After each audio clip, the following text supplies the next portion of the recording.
নিয়তি। রাধা আমাকে বলে, কৃষ্ণ, যদি তুমি জানো যে নিয়তিতে কি আছে তাহলে তাকে বদলে দাও না কেন?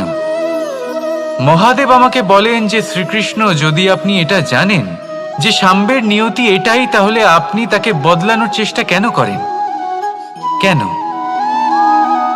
কারণ আমি একজন পিতা, আর পিতার কর্তব্য এটাই, তিনি যেন সম্ভাব্য সব চেষ্টা করেন নিজের সন্তানের মঙ্গলের জন্য।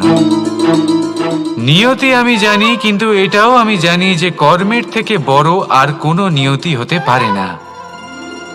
অভিজ্ঞতাও রয়েছে যে কর্মের হাতে নিয়তির এই চক্র বদলে যেতে পারে। তাই জীবনে যদি আপনার কখনো এমন মনে হয় যে এটা তো অসম্ভব, তখনও চেষ্টা করা কখনোই ছাড়বেন না।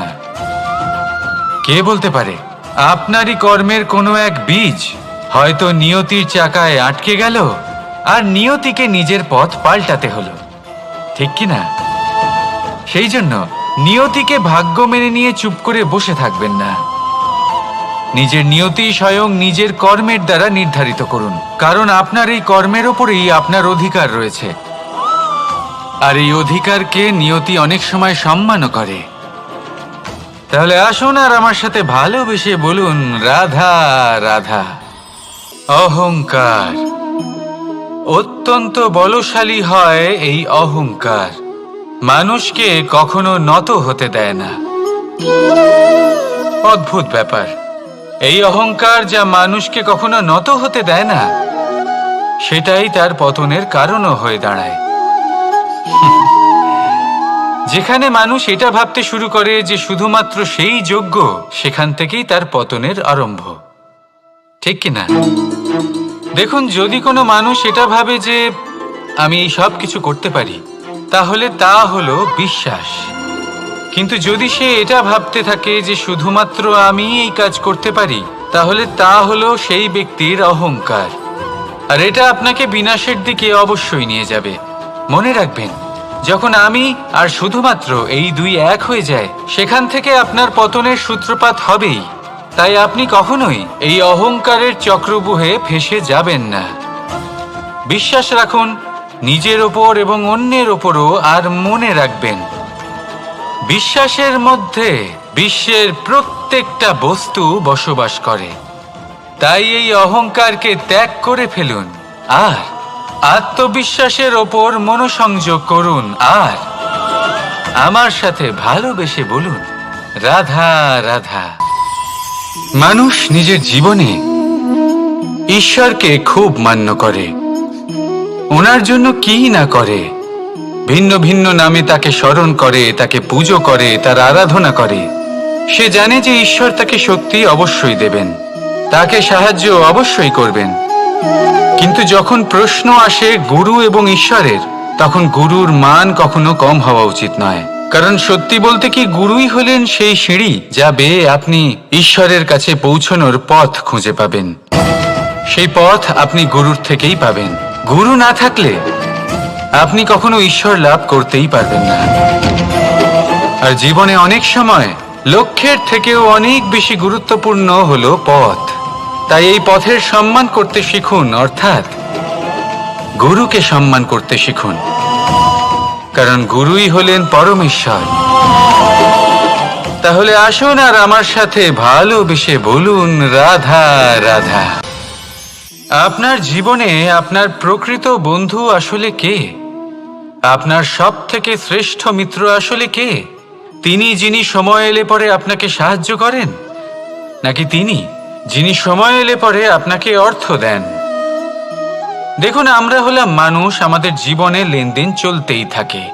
এটা আমাদের জীবনের অভিন্ন অংশ।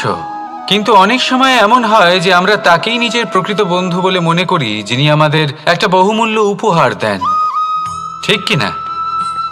এবার আপনার জীবনে সেই বহুমূল্য উপহার কোনটা? ওই অমূল্য মিত্র আসলে কে? সেই সিদ্ধান্ত হলো আপনার। কিন্তু যদি আপনি আমাকে জিজ্ঞেস করেন, তাহলে আমার মতে স্বর্ণ, হিরে, মুক্ত, ধন এগুলো বহুমূল্য নয়। বহুমূল্য হলো সঙ্গ, যখন আপনি একা হয়ে যাবেন, সময়, যখন আপনার তাকে প্রয়োজন হবে, সমর্পণ, যখন আপনার বিশ্বাসের প্রয়োজন পড়বে।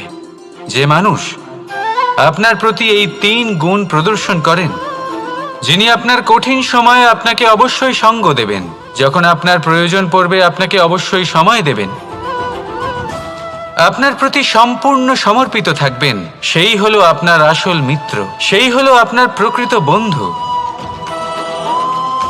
কারণ সত্যি বললে, বন্ধুত্বের অর্থই হলো নিজেকে সম্পূর্ণরূপে কারোর কাছে সমর্পণ করে দেওয়া। তাই আপনার সেই বন্ধুর জন্য নিজের প্রাণ উজাড় করে দিন আর ভালোবেসে বলুন, রাধা রাধা। মানুষ জীবনে 3টে কাজ অবশ্যই করে থাকে। কিছু দান করে, কিছু গ্রহণ করে, আর কিছু ত্যাগ করে দেয়। এটাও ভাবতে থাকে যে এটা করলে কিভাবে করবে। দেবার জন্য পর্যাপ্ত ধন নেই, নেবার জন্য সংসারে অত স্নেহ নেই, আর ত্যাগ করার জন্য জীবনে এত সুখই নেই, তাহলে কিভাবে করবে? আসলে আমরা বস্তুগত চাহিদা অর্জনে এত ব্যস্ত হয়ে পড়ি যে আমরা বুঝতেই পারি না যে কি নেবার আছে, কি দেবার আছে, আর কি ত্যাগ করার আছে। তাহলে আজ আমি আপনাকে বলেই দিই, মনে রাখবেন এই 3টে গুরুত্বপূর্ণ গুণ, 3টে গুরুত্বপূর্ণ কথা। দেবার জন্য আছে দান, নেবার মতো আছে জ্ঞান, আর ত্যাগ করার মতো আছে অহংকার। যখন আপনি দান করতে শিখে যাবেন, জ্ঞান অর্জন করার শক্তি আপনা থেকেই আপনার মধ্যে চলে আসবে। আর যখন এই জ্ঞান আপনার মধ্যে প্রবেশ করবে, অহংকার আপনা থেকেই আপনার থেকে দূরে চলে যাবে। যে ব্যক্তি এই 3-এর মধ্যে ভারসাম্য বজায় রাখতে পারে, তার বর্তমান, ভূত, ভবিষ্যৎ, লোক, পরলোক সব কিছু শুধরে যায়। যেই দিন আপনি দান করতে শিখে যাবেন, জ্ঞান আহরণ করতে শিখে যাবেন, অভিমান ত্যাগ করতে শিখে যাবেন, আপনার সর্বশক্তিশালী, সর্বশক্তিমান পরমেশ্বরেরও প্রয়োজন পড়বে না। কারণ তখন ঈশ্বর আপনার মধ্যেই বাস করবেন। তাহলে আসুন আর আমার সাথে ভালোবেসে বলুন, রাধা রাধা। শক্তি এক অত্যন্ত বিচিত্র বস্তু, বা বলতে পারেন অনুভূতি। পিতা সবসময় চান যেন তিনি তার শক্তি পুত্রকে সঁপে দিতে পারেন, যাতে সে শক্তিশালী হয়, যাতে তার মঙ্গল হয়। তার পুত্র সবসময় চায় যাতে সে পিতার সেই শক্তি লাভ করে। কিন্তু সেই শক্তি লাভ করার জন্য পুত্র হওয়া যথেষ্ট নয়, যোগ্য পাত্র হতে হয়। আসুন আপনাকে সহজে বোঝাই। যদি আপনি সুপাত্র হন আর আপনাকে শক্তি দেওয়া হয়, তাহলে আপনি সেই শক্তির গুরুত্ব বুঝবেন, কোথায় সেই শক্তি প্রয়োগ করা উচিত সেটা বুঝবেন। আর এটা যেহেতু অর্জন করা শক্তি হবে, সেই শক্তির অপব্যবহার হবে না। কিন্তু যদি এই আপনি কুপাত্র হন আর যদি আপনাকে এই শক্তি দেওয়া হয়, তাহলে কি হবে? দেখতে গেলে এই শক্তি আপনি দান হিসেবে পেয়েছেন, তাই না আপনি এই শক্তির গুরুত্ব বুঝবেন আর না এর প্রয়োগ আপনি জানবেন। তার অপব্যবহার হওয়া সুনিশ্চিত। তাই যদি আপনি কোনো শক্তি অর্জন করতে চান, তাহলে আগে তার যোগ্য হয়ে উঠুন। পুত্র নয়, পাত্র হয়ে উঠুন। আর আমার সাথে ভালোবেসে বলুন, রাধা রাধা। কথায় আছে, প্রত্যেক পুত্র তার পিতার প্রতিচ্ছবি হয়, আর সমস্ত প্রতিচ্ছবি চায় যেন সে তার অস্তিত্ব প্রাপ্ত করতে পারে। পুত্র চায় সে যেন তার পিতার মতো হয়, বা কখনো কখনো তার থেকেও শ্রেষ্ঠ হয়। সেটা কোনো অনুচিত ব্যাপার নয়। অনুচিত তখন হয় যখন পুত্র নিজের পিতার মতো হবার স্বপ্ন পূরণ করতে গিয়ে বা তার থেকেও শ্রেষ্ঠ হওয়ার স্বপ্ন পূরণে অনুচিত পথের আশ্রয় নেয়। কারণ তারপরে সে তার পিতার গুণগুলি আত্মসাৎ করতে চায় না। সে শুধুই এটা চায় যে সংসারের চোখে যেন আমি শ্রেষ্ঠ প্রমাণিত হই। এটা অনুচিত। সংসারে এমন অনেক মানুষ আছেন যারা এই কারণে শ্রেষ্ঠ হবার চেষ্টা করেন যাতে তার পরিবারের, তার পিতার সম্মান বৃদ্ধি পায়। এমনও মানুষ থাকেন, আর এটাই হলো পার্থক্য উদ্দেশ্যের। মনে রাখবেন, যদি আপনার উদ্দেশ্য শুভ হয় তাহলে পথও শুভ হবে, যদি আপনার উদ্দেশ্য অশুভ হয় তাহলে পথও অশুভ হবে। তাহলে নিজের পিতার মতো হবার চেষ্টা অবশ্যই করুন, তার থেকেও শ্রেষ্ঠ হওয়ার চেষ্টা অবশ্যই করুন, কিন্তু মনে রাখবেন আপনার সংকল্প আর আপনার উদ্দেশ্য এই দুই শুভ হওয়া উচিত। তাহলে আসুন আর আমার সাথে ভালোবেসে বলুন, রাধা রাধা। শক্তি শক্তি অর্জন করা এতটা কঠিন নয় যতটা শক্তি লাভ করার পরে সেই শক্তি সামলানো কঠিন হয়। কারণ যেই মানুষ শক্তি লাভ করে তার মনে গর্ববোধ জন্মায়, জন্মায় অহংকার, জন্মায় জেদ। তাই শক্তি প্রাপ্ত করার সাথে বিনম্র থাকাও অত্যন্ত আবশ্যক। আর এটা আমাদের শেখা উচিত বৃক্ষের থেকে। বৃক্ষ যা আমাদের ফল দেয়, বৃক্ষ যা যত ফল দেয় ততটাই ঝুঁকে যায়। আমরা পাথর মারি ওই বৃক্ষের থেকে ফল প্রাপ্ত করার জন্য। সেই পাথরের মার সহ্য করেও বৃক্ষ আমাদের ফল দেয়। কোনো গর্ববোধ নেই, কোনো অহংকার বোধ নেই, আর সেই জন্য এই বৃক্ষের পুজো করা হয়। এটাই হলো মাহাত্ম্য শক্তির সাথে বিনম্রতার। যদি এই শক্তি সৃজন করে থাকে, সাহায্য করে থাকে, সম্বল হয়ে থাকে, তবেই সেই শক্তি উপযুক্ত। আর নয়তো সেই শক্তি একদিন আপনাকে আসক্ত অবশ্যই করবে। তাহলে শক্তি অবশ্যই অর্জন করুন, কিন্তু তার সাথে সেই শক্তি সামলানোর মতো বিবেকও আপনাকে অবশ্যই জাগ্রত করতে হবে। তাহলে আসুন আমার সাথে ভালোবেসে বলুন, রাধা রাধা। জীবনে অনেক সময় সমস্যা আমাদের চারদিক থেকে ঘিরে ফেলে। এই সমস্যা নানান ধরনের হতে পারে। আর্থিক সমস্যা হতে পারে, পারিবারিক সমস্যা হতে পারে, কোনো সম্পর্ক নিয়ে সমস্যা হতে পারে, কখনো কোনো দৈনিক সমস্যা হতে পারে, কখনো কোনো দ্বন্দ্ব হতে পারে, অনেক সমস্যা হতে পারে। কিন্তু যখনই কোনো সমস্যা আসে আমাদের মনে তার জন্য একটা উত্তর অবশ্যই থেকে থাকে, যা আমাদের অন্তরে রয়েছে। একে আমরা বলি আত্মা। আত্মা হলো পরমাত্মারই রূপ, আর পরমাত্মা তা কখনোই কিছু অনুচিত চাইবে না, তাই তো? এই আত্মা খুব ভালো করে জানে যে কোনটা উচিত আর কোনটা অনুচিত। যদি আসল বিষয়ের কথা বলি তাহলে আপনাকে নিজের মনকে বুঝতে হবে, কারণ আত্মা তো পরমাত্মা থেকেই আসে। কিন্তু এই মন মানুষ জন্ম থেকেই প্রাপ্ত করে, যার বিকাশ হয় এই সংসারকে দেখে। যেদিন আপনার এই মন আর আপনার এই আত্মা এই দুই এক হয়ে যাবে, আত্মসাৎ হয়ে যাবে, সেদিন আপনার জীবনে না কোনো সমস্যা থাকবে, না কোনো ঝঞ্ঝাট থাকবে, না কোনো সংকট থাকবে। কারণ আপনার কাছে সেই সমস্ত সমস্যার, সমস্ত বিপদের সমাধান থাকবে, আর তাও আপনারই অন্তরে। তাহলে আসুন আর আমার সাথে ভালোবেসে বলুন, রাধা রাধা। ভক্তি আর শক্তি এই দুইয়ের মধ্যে সম্পর্ক অত্যন্ত সরল। মানুষ ভক্তি করেন যাতে তিনি শক্তি লাভ করতে পারেন, আর শক্তি লাভ করার পরে ভক্তিভাব ভুলে যান, আর শক্তির প্রতি আসক্তিতে মত্ত হয়ে যান, আর সেখান থেকেই তার বিনাশ শুরু হয়। কেন? কারণ ভক্তির দ্বারা প্রাপ্ত শক্তি অন্য কারোর হিতের জন্য ব্যবহার করতে হয়, অন্য কারোর মঙ্গল করার জন্য ব্যবহার করতে হয়, কারোর বিনাশের জন্য নয়। এবার যদি আমি আপনাদের একটা উদাহরণ দিয়ে বোঝাই, তাহলে কোদাল দিয়ে আমরা মাটি কোপাতে পারি, একটা গর্ত খুঁড়তে পারি, যাতে একটা নতুন বৃক্ষ জন্ম নিতে পারে।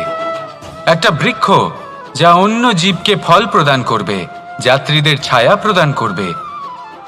কিন্তু এই কোদালের ব্যবহার যদি আমরা অন্য কারোর ক্ষতি করার জন্য করি, তাহলে ক্ষতি শুধুমাত্র আমাদেরই হবে। তাই জীবনে যদি আপনি কোনো শক্তি লাভ করেন, হয়তো ভক্তির দ্বারা বা অন্য যেখান থেকেই হোক, তার সদ্ব্যবহার করতে শিখুন, নয়তো এই প্রাপ্ত শক্তি আপনার পতনের কারণ হয়ে দাঁড়াবে। তাহলে আসুন আমার সাথে ভালোবেসে বলুন, রাধা রাধা। বরদান অত্যন্ত বিচিত্র এক বিষয়, কিন্তু দেখতে গেলে এই বরদান কি না করতে পারে। এক দরিদ্রকে রাজা বানিয়ে দিতে পারে, একজন দুর্বলকে এই সংসারের সবথেকে শক্তিশালী ব্যক্তি বানিয়ে দিতে পারে। কিন্তু আমরা ভুলে যাই এক অত্যন্ত গুরুত্বপূর্ণ কথা। বরদান এই শব্দের শেষে দান লুকিয়ে রয়েছে। এই দান কথাটা অত্যন্ত গুরুত্বপূর্ণ। আমাদের মনে রাখা উচিত এই বরদান আমরা দানে পেয়েছি, আর তাই তার সম্মান করা উচিত, কখনোই অহংকার করা নয়। আর যে ব্যক্তি বরদান পেয়ে অহংকার করেন তার যা ক্ষতি হয় তা হলো এই বরদান তার থেকে কেড়ে নেওয়া হয়। বর অর্থাৎ শ্রেষ্ঠ, অর্থাৎ বরদানের অর্থ হলো একটা শ্রেষ্ঠ দান, এবং তার ব্যবহার যদি আপনি কারোর ক্ষতি করার জন্য করেন তাহলে ক্ষতি শুধুই আপনার হবে। তাহলে এই বরদানের সম্মান করুন, উচিত পথে চলুন, আর উচিত উদ্দেশ্য নিয়ে এর ব্যবহার করুন, সব কিছু ভালোই হবে। তাহলে আসুন আর আমার সাথে ভালোবেসে বলুন, রাধা রাধা। পিতা আর পুত্রের সম্পর্ক অত্যন্ত মধুর হয়ে থাকে। পিতা স্বপ্ন দেখেন, তাকে পূর্ণ করার সকল সম্ভাব্য চেষ্টা করেন, কিন্তু তাও অনেক সময় ওনার স্বপ্ন অপূর্ণ থেকে যায়। তখন পিতা ভাবেন যে স্বপ্ন উনি পূর্ণ করতে পারেননি ওনার সন্তান তা অবশ্যই পূরণ করবে। যে স্থানে উনি কখনো পৌঁছতে পারেননি সেই স্থানে ওনার পুত্র অবশ্যই পৌঁছবে। পিতা নিজের সন্তানের ভবিষ্যৎ নিয়ে সেই স্বপ্ন দেখেন, আর যখন সেই সন্তান সামনে এগোতে থাকে তখন তার দুঃখ হয় না, বরং গর্ব হয়। ওনার ভালো লাগে এটা দেখে যে ওনার সন্তান অনেক উন্নতি করছে। কিন্তু যখন সন্তান নিজের অভিভাবকের শক্তি দেখে, তার যশ দেখে হিংসা করতে থাকে, সমস্যা সেইখানেই শুরু হয়। সেই জন্য সকল সন্তানকে এটা মনে রাখতে হবে, দেখুন, পুত্র হবার সুবাদে, এক সন্তান হবার সুবাদে এটা হলো আপনার অধিকার যে আপনি আপনার পিতার থেকে বেশি উন্নতি করবেন। আপনার পিতাও এটাই চান, কিন্তু সুস্থভাবে এটা করুন। একটা রেখা টেনে নিন যাতে আপনি তাতে এগোতে পারেন আর আপনার পিতার তাতে গর্ববোধ হয়, আর সেই বিষয়ে দুঃখ না হয় যে আমার সন্তান আমাকেই ছোট করার চেষ্টা করছে। ইতিহাস সাক্ষী রয়েছে, যে মানুষ অন্য কাউকে ছোট করার চেষ্টা করেছেন সেই মানুষই ছোট হয়ে গেছেন। আর আমার মনে হয় না আপনি এটা চান, কারণ কোনো একদিন আপনিও কারোর পিতা হবেন। আসুন আমার সাথে ভালোবেসে বলুন, রাধা রাধা। সাথী। সাথী এই শব্দটির ব্যাখ্যা কে কিভাবে করে?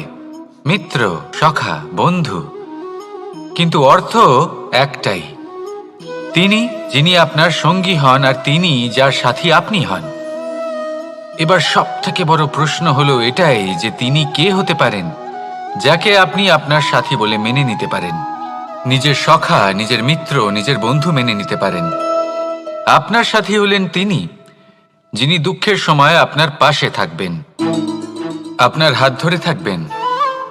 আপনার সাথী হলেন তিনি যার হাত আপনি নিজের সুখের দিনে ধরে থাকবেন। সেই সাথীরই হাত ধরুন যিনি দুঃখে সবসময় আপনাকে সাহায্য করার জন্য তৎপর হয়ে থাকেন, আপনার পাশে থাকেন, আর যাকে সুখের দিনে আপনি আপনার সাথে রাখতে পারেন। আর যখন আপনার সাথে আপনার এই সাথী থাকবে তখন আপনি এটা বুঝবেন যে যখন জীবনে দুঃখ আসে তখন এই দুঃখ কমে যায়, সবার মধ্যে ভাগ হয়ে যায়। আর যদি তখন সুখ আসে তাহলে সেটা সবার উপস্থিতিতে আরো বেড়ে যায়। এটাই হলো প্রেম, এটাই হলো ভালোবাসা, এটাই হলো সঙ্গ, যেমন সম্পর্ক আমার আর রাধার মাঝে। তাহলে আসুন আর আমার সাথে ভালোবেসে বলুন, রাধা রাধা। আমাদের মনে যখন কোনো প্রশ্ন ওঠে, কোনো দ্বন্দ্ব জাগে, তখন আমরা যাই আমাদের গুরুর কাছে। আমাদের আরাধ্যের কাছে গিয়ে জিজ্ঞেস করি। এইভাবেই একদিন আমি পৌঁছলাম আমার আরাধ্যের কাছে, আমার মহাদেবের কাছে, আর ওনাকে প্রশ্ন করলাম যে মহাদেব, জীবনে আনন্দ পাওয়ার, উৎসব পালনের, প্রেম ভাগ করে নেবার, জীবনকে উপভোগ করে নেওয়ার সর্বশ্রেষ্ঠ সময় কোনটা? মহাদেব হাসলেন আর উনি বললেন, জীবনে উৎসব পালনের সব থেকে শ্রেষ্ঠ দিন হলো মৃত্যুর ঠিক আগের দিনটা। প্রেম ভাগ করে নেওয়ার সব থেকে শ্রেষ্ঠ মুহূর্ত হলো মৃত্যুর ঠিক আগের মুহূর্ত। জীবনকে উপভোগ করে নেওয়ার সর্বশ্রেষ্ঠ প্রহর হলো মৃত্যুর এক প্রহর পূর্বে। তখন আমি চমকে গেলাম। আমি বললাম, কিন্তু মহাদেব, মৃত্যু তো অনিশ্চিত, আমরা জানিও না কবে আমাদের মৃত্যু হবে। মহাদেব আবার হাসলেন। উনি বললেন যে যদি আমরা এভাবে জীবন কাটাই যে আমরা জীবনের প্রত্যেক দিন, প্রত্যেক মুহূর্ত, প্রত্যেক প্রহর শেষ বলে মনে করি, তাহলে আমাদের সমস্ত জীবন আনন্দের সাথেই অতিবাহিত হবে। কি বলেন? তাহলে আপনিও এই কথা মনে রাখুন আর আমার সাথে ভালোবেসে বলুন, রাধা রাধা। জীবনে অগ্রসর হওয়ার জন্য আমাদের কাকে প্রয়োজন হয়? মাতা পিতা, বন্ধু, প্রেম, সাহায্য, অর্থ, পরিশ্রম, আশা। ভিন্ন ভিন্ন মানুষ ভিন্ন ভিন্ন বিকল্প চয়ন করে। যদি আমি আপনাকে বলি, তাহলে জয় আর পরাজয়ের মন্ত্র দুটো শব্দের উপর নির্ভর করে, মেনে নেওয়া আর দৃঢ় হওয়া। যদি মেনে নেন তাহলে হেরে যাবেন, যদি দৃঢ় হন তাহলে নিশ্চিত রূপে জয়ী হবেন। যদি কখনো আপনি ক্লান্ত হয়ে ওঠেন, আপনি দুঃখী হন, পুরোপুরি ভেঙে পড়েছেন, তখন মেনে নেবেন না যে আপনি ভেঙে পড়েছেন, নয়তো হেরে যাবেন। তখন উল্টে স্থির করবেন যে যাই হয়ে যাক না কেন, আমি জয়ী হবই। আর আপনি দেখবেন যে জয় নিশ্চিত রূপে আপনার কাছেই আসবে। তাহলে এই কথা মনে রাখবেন আর আমার সাথে ভালোবেসে বলবেন, রাধা রাধা। সময়, জীবন, কাল। দেখতে গেলে এই তিনটি শব্দ একটি শব্দেরই সমার্থক শব্দ মনে হয়, কিন্তু এই শব্দগুলির অর্থ কি সমান? কখনোই নয়।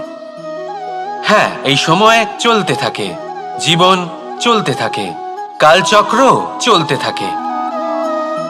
এই সময় কেটে যায়, কিন্তু এই জীবন, একে যাপন করতে হয়। কি বলেন? এই জীবনে কিছু করুন বা কিছু না করুন, জীবন এমনি কেটে যাবে, আপনি জানতেও পারবেন না। কিন্তু সেটা আমাদের উদ্দেশ্য নয়, একে যাপন করতে হবে। এই জীবনে প্রেরণা পেতে শিখুন, প্রেরণা দিতে শিখুন, আহ্বান গ্রহণ করতে শিখুন, আহ্বান জানাতে শিখুন, মহান কাজ করতে শিখুন, ধন্যাত্মক বোধ জাগিয়ে তুলুন। জীবন অতিবাহিত করার অর্থ কি তা আপনি শিখে যাবেন। কারণ সময় কেটে যায়, সমস্ত যুগ কেটে যায়, কিন্তু জীবনের রীতি জীবন কাটিয়ে দেওয়া নয়, জীবন যাপন করা। এই জীবন সম্পূর্ণরূপে অনুভব করতে হবে, নতুন পথ বানাতে হবে। এবারে যদি এই জীবন বাঁচার সময় একবার ভেবে দেখুন, যদি মনে প্রেম থাকে, সদ্ভাবনা থাকে, তাহলে কি হবে? এই জীবনকে বাঁচার অনুভূতিটাই অন্যরকম হয়ে যাবে, একটা আনন্দময় অনুভূতি লাভ করবেন। তাহলে এটাই করুন আর আমার সাথে ভালোবেসে বলুন, রাধা রাধা।